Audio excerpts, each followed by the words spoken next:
آقای خمینی مثلا یک کسی بود، بله، روحانی، سنش هم بالا 70 سال، بله، سابقا هم مدرس اخلاق بوده در حوزه علمی قوم، اهل سیر و سلوک هم بوده، شاگرد شاه آبادی بوده، بله. و گرچه علما از او خوشش نمی آمدن، علماء حوزه مثلا ظرف میشست پسرش آب میخورد، علما میگفتن که برو ظرف رو بشورین، چون قائل به وحدت وجود و عرفان ایناست، این ظرف رو نجس میکنن. تا این اندازه بین علما مطرود بود ایشان.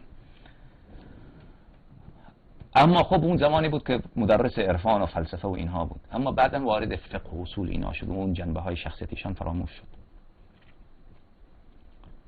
یک شخصیتی بود ظاهر خیلی مقدس، همگی را جذب کرد، همگی جذب آقای خمینی، کاریزمای آقای خمینی، تقدس ظاهری آقای خمینی.